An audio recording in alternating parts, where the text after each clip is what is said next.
Boro e mol. Eu lembrei do Boromol, existia um produto Boromol, boro e molibdênio.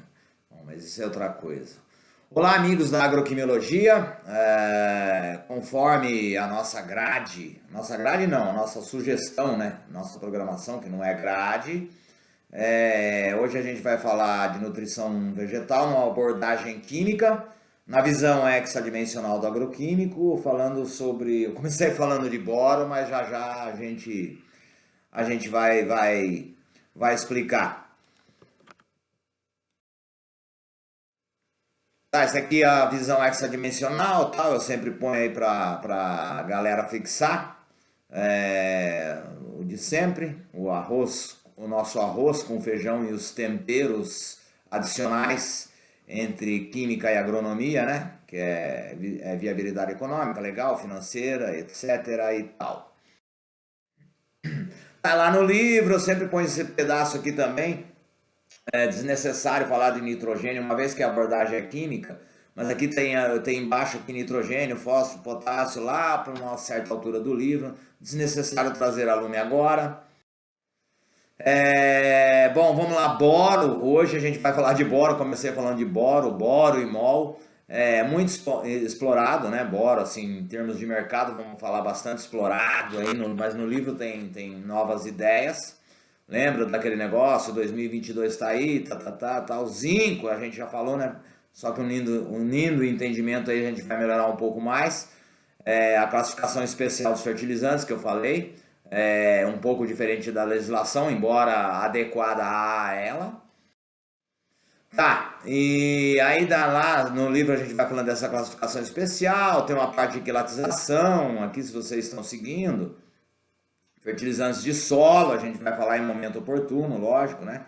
Tem fontes de nutriente, compostos químicos, tal, formas de obtenção de alguns produtos, tem a teoria do produto, a teoria geral do produto acabado, mas numa cadeia de valor, tal. E aí vem química básica aplicada à agronomia, que é onde a gente vai falar hoje, né? Abordagem química. Lá pelas tantas do livro, num certo capítulo, na realidade é química básica aplicada à agricultura, porque muita gente já conhece. Então muita gente já conhece. Vamos lá, vamos pegar, por exemplo, hoje a gente estava falando de boro, né? Boro, mol, número de mol, esse tipo de coisa. Para quem é químico conhece, então vamos pular isso daí. Para quem tem aí uma boa lembrança dos idos tempos do colegial ou nono ano aí, do que o pessoal estudou, sobre número de mol, cálculo, esse tipo de coisa. Então tem aqui, vamos pegar ácido bórico, né? H3BO3. Eu coloco no livro bastante desse jeito, isso pro agricultor saber mais ou menos o que é ácido bórico, mas de uma forma bem mais leve, intuitiva. Então a gente explica, né, que o boro, né, tem hidrogênio, tá? Antes eu falo todos os elementos no livro, tal, a origem etimológica, justamente para ter uma noção intuitiva disso daí. Então a soma das massas atômicas, né, se eu pegar, a gente tá falando em mol, eu vou pegar a soma das massas atômicas, um átomo de hidrogênio, o número atômico é 1, tem cada quadradinho desse, eu tô falando quadradinho, né? Vamos dizer, é uma explanação simplificada da tabela periódica, né? Então, hidrogênio 1, boro lá 10,81, eu coloco 10,81 aqui, oxigênio 16, que todo mundo conhece. Então, você vai somar tudo isso, né? Multiplicar e somar pelo número de átomos, né? Que vai dar uma somatória lá 6,81 mol. Tá, então, aplicando a regra de 3, né? Tem esse 6,81, que corresponde a 100% da massa molecular do ácido bórico. Ou seja, da massa molecular do ácido bórico explicado para o agricultor, significa 100%. Ora, se 100% dessa massa, vamos lá, é 61, né? Vamos lá, como eu fiz o cálculo aqui, cuja massa atômica é 10,81, então quer dizer, se 100% é isso daqui, então o boro significa que é 17,48%. Daí o pessoal fala, o boro tem 17%. Tem muito agricultor que já faz o cálculo, isso daí é óbvio, isso é maçante, né? O boro tem 17%, eu quero colocar no solo, ou na minha solução quero colocar 2% de boro, faço a regra de 3 de novo, aplico e faço a solução e pronto. Por a regra de 3. Isso é para ter uma noção básica aí, né? O que tem no livro aí. Eu não faço isso no livro inteiro. Isso é para ter uma noção intuitiva para quê?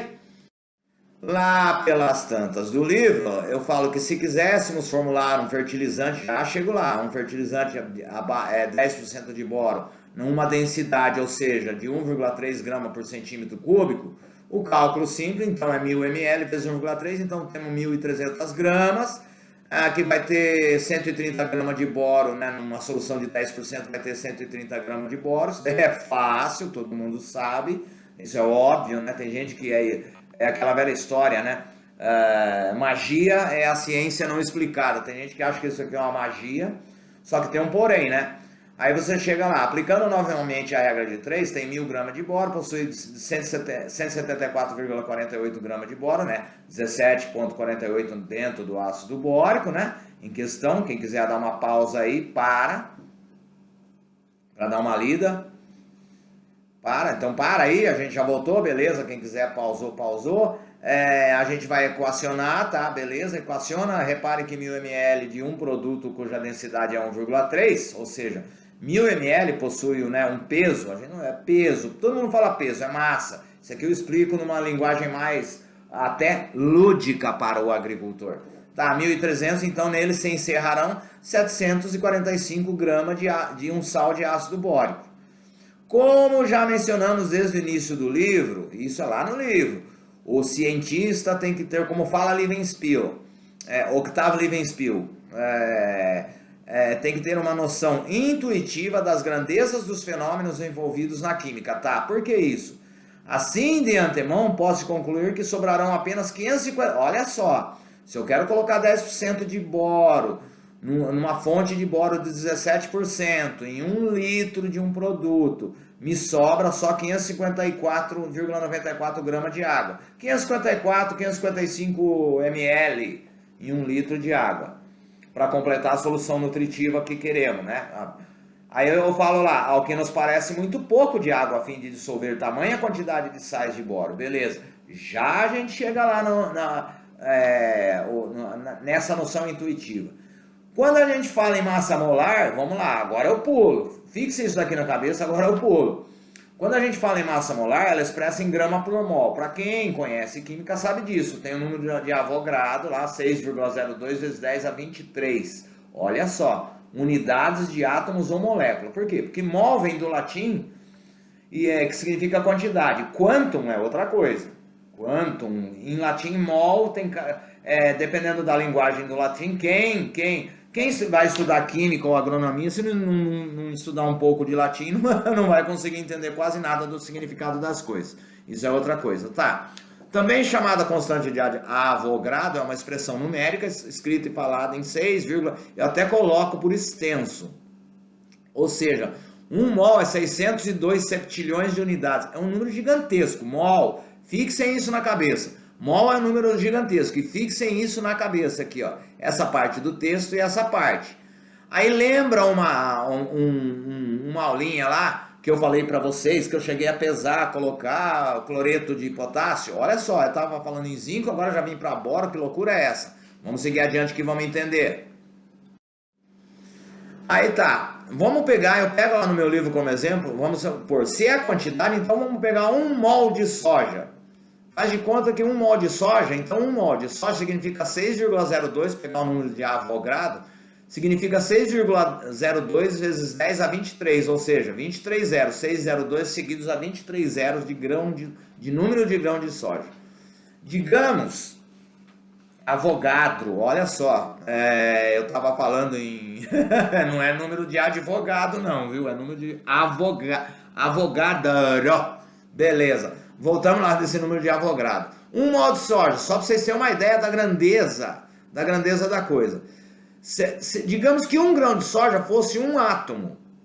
Vocês têm uma ideia? No livro lá eu explico. 1 grão de soja é um átomo.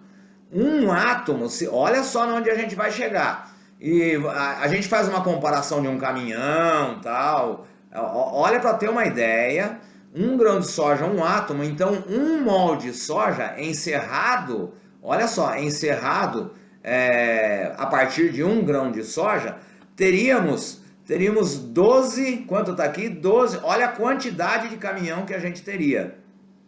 Se esse caminhão, eu faço até uma comparação, isso vocês vão ler no livro, se esse caminhão tivesse aproximadamente tantos X de metro, 30 metros de comprimento, por exemplo, lá vezes 30, a fila de caminhão, acredite se quisesse, olha lá, quase 94 bilhões de volta ao redor da Terra. Meu Deus do céu, pela linha do Equador. Vocês têm uma ideia, se eu pegar 1 grão de soja, colocar esse grão de soja como átomo, olha onde eu quero chegar, colocar como átomo, 1 grão de soja é um átomo, 1 mol de determinada molécula, de determinado composto químico lá, que nem ácido bórico, olha a quantidade, em termos de quantidade, o quanto de daria.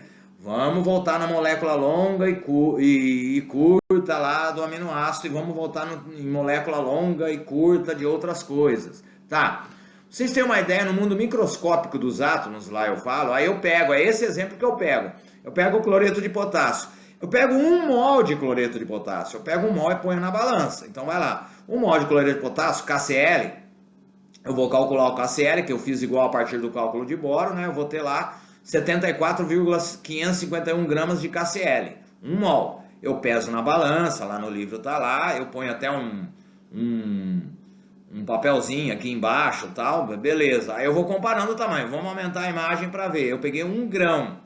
Olha só onde a gente quer chegar, 1 grão. Vamos para frente. Nesse grão, aí eu pego na régua, lá eu pego 1 grãozinho, consigo separar na pinça, 1 grãozinho e põe uma régua, só para demonstrar para o agricultor o tamanho de 1 grãozinho de cristal de sal de cloreto de potássio. Isso não significa que esse grão do sal de cloreto de potássio é uma molécula. Lá estão encerradas várias moléculas. Notem que o grão são várias moléculas. Note que esse grão indicado na seta é menor que 1 milímetro. Lembra lá do caminhão, do mol do caminhão? Não sei se vocês estão... Dá uma pausa e leiam aquilo lá. Olha o tamanho, a grandeza que a gente quer chegar. Diminuta a grandeza, a magnitude entre massa e peso de grão de areia. Só para vocês terem uma ideia. Um pequeno grão de areia, isso é por padrão. Por padrão, é um pequeno grão de areia, por padrão assim, adotando por padrão e por convenção. 0,063 milímetros de diâmetro, ou 350 nanogramas. Se nós converter esse grão, olha onde a gente quer chegar, a 0,6 milímetros de diâmetro, 300 nanogramas, arredondar, né, igual da foto da régua, logo, por proporção, ele terá uma massa, a gente fala para o agricultor peso, né, vai ter uma massa de microgramas no valor de 3. Sabendo-se que o mol de KCl, cloreto de potássio, acima lá, pesado, eu ponho até pesado, ou seja, aferido a massa dele em balança de precisão é 74,551 gramas, se 30 microgramas, peso de 1 grãozinho, que eu fiz por comparação, 1 grão de cloreto de potássio igual a 1 grão por convenção de um pequeno grão de areia, teríamos 0,0000003 vezes 74,51 gramas de KCl, eu divido, faço a regra de 3, então eu teria 24.837.000 grãozinhos amontoado em uma balança, só para vocês terem uma ideia, para ter uma noção dimensional entre grão e átomo, a quantidade de átomo cabe em 1 grão, veja bem, a quantidade de átomo que cabe em 1 grão e a quantidade de grãos que cabem em 1 mol de cloreto de potássio, olha onde a gente quer chegar. Voltando lá, essas noções de mol, grama por mol, massa atômica, serão importantes, sobretudo no processo de quelatização. Eu coloco mais claro do livro, a importância disso daí. Não sei se vocês estão entendendo onde eu quis chegar em termos de noção de grandeza. Vamos lá, lembra do grão de soja como um átomo. A quantidade de átomo por 1 mol de soja, quantidade de caminhão que teria em 1 mol de soja. Vocês estão entendendo? O tamanho, a dimensão que virá isso em termos, se nós compararmos isso, dimensionarmos isso ao mundo macroscópico, o que é o mundo microscópico? Chegando no mundo microscópico, nanoscópico, ou seja, se a gente chegar lá no nano, a gente vai ver que esse negócio de entrada dentro da célula, membrana semipermeável, é uma dimensão totalmente diferente de que o pessoal fala sobre cadeia longa e cadeia curta. Nada a ver isso daí. Lembra daquele negócio que eu falei na saída do congresso? O cara tem cadeia curta, cadeia longa, não importa. Eu quero saber que tipo de aminoácido, se ele é complexo ou não, o meu elemento. O tipo de elemento que eu quero complexar, ou que eu quero quelatizar, se for um quelatizante, não um complexante à base de aminoácido. Deu para entender mais ou menos? Vamos partir para frente. Tá, depois eu pulo um pouquinho, aí eu começo a falar lá sobre a classificação de alguns aminoácidos, dos apolares, dos aminoácidos ácidos, dos aminoácidos básicos, dos polares, isso tá bem no livro. Volto a falar, vamos lá, fixem bem essa noção intuitiva de membrana celular, ectodesmo que eu falei lá para trás. Então lá, para o interessado em fabricação de fertilizante, lá 1 mol de nitrogênio é do exemplo, pesa 14 gramas, por quê? Massa atômica, acabou e vai para frente. É mais ou menos assim, me corrijam se eu estiver errado em termos de aminoácido, vamos lá. Eu estou passando rápido para vocês, por quê? Porque eu quero chegar voltar nisso daí, nessa abordagem química, que eu estou falando das formulações, do tamanho de molécula, e que não tem nada a ver em cadeia longa e cadeia curta, em termos de mundo em termos de nano, vamos dizer assim. Eu não estou falando nem no mundo microscópico, por isso que eu dimensionei no mundo macro para chegar no mundo nano, para entender que cadeia longa e curta não tem nada a ver no processo de absorção de uma membrana, beleza? Uma membrana semipermeável. Tá, aí eu falei do zinco, lembra? Em capítulos anteriores, aí acho que foi no 9/24, se não me engano. A gente tá bem esparso, então aqui eu já falei de zinco, vamos passar para frente. Tá, boro, hoje a gente tá falando de boro. Aí lá, lá num determinado capítulo, aqui lógico, eu estou recortando para vocês, tem a tabela da IN39, Instrução Normativa 39, que já mudou, já sofreu alteração, mas o básico fica, né, o arrozão com feijão fica, né, as fontes de boro, da IN39, fontes de boro a partir, então nós temos o ácido bórico que a gente falou, H3BA3, massa molar, as formas de obtenção, borato de monoetanolamina, esse aí todo mundo conhece, maravilha, borato de zinco, octaborato de sódio, muito comentado no termo agronômico, na abordagem química a gente vai falar, então eu estou falando uma abordagem química, mas a nível mesmo, em termos de categoria, numa pirâmide.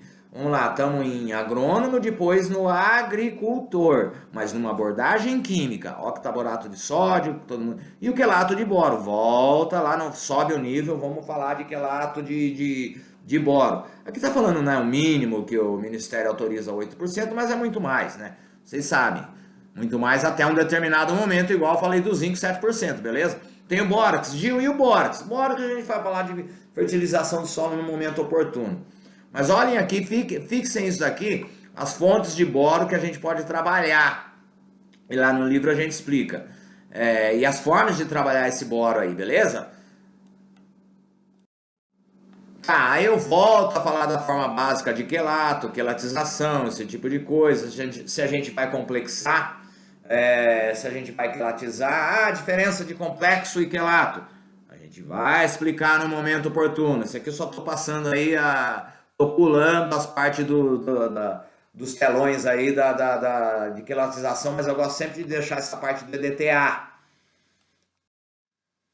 Aí volta a falar a configuração, qual a configuração ou forma do elemento, qual a forma do elemento ou a configuração química do aminoácido ou elemento nessa membrana semipermeável.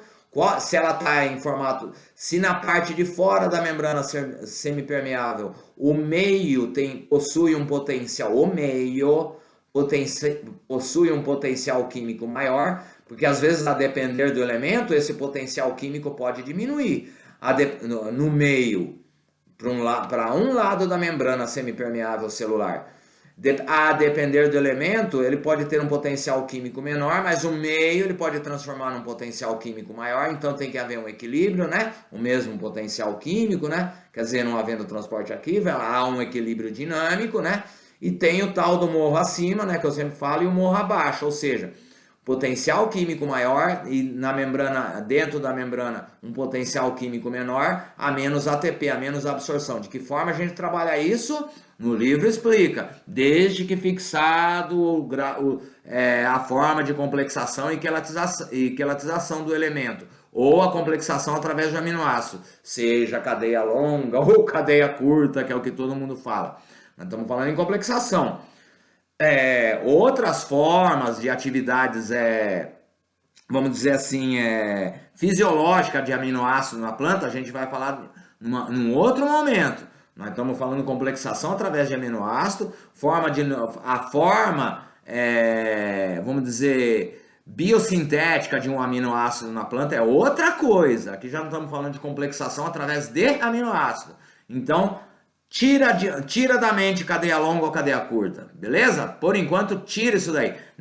Em termos de nutrição vegetal, cadeia longa, cadeia curta, dada a dimensão, veja bem, dada a dimensão microscópica que eu coloquei para vocês, e dada a dimensão comparativa macroscópica lá do molde soja tal, para vocês verem que não tem nada a ver. Volta a teoria do guarda-roupa lá, a teoria do guarda-roupa. Você quer atravessar o guarda-roupa, um armário de 2 metros de altura e por 3 de largura, você vai ter que achar um jeito de atravessar. De que forma você vai fazer isso?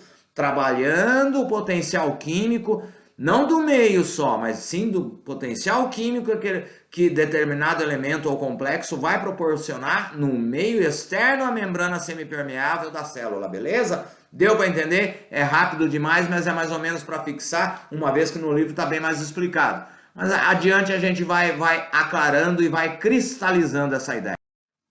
Beleza? Era isso que eu queria falar a respeito hoje, mas daqui a pouco a gente vai falar, já vai entrar, né, de novo nessa parte aí do zinco, vamos voltar nele. Esse daí é hoje que eu queria falar isso, porque agora a gente vai voltar no zinco e vamos em frente. Maravilha? Como sempre, agradecendo a todos e vamos partir para a próxima na outra grade lá, falando do zinco, retornando ao zinco. Um abraço a todos e até breve.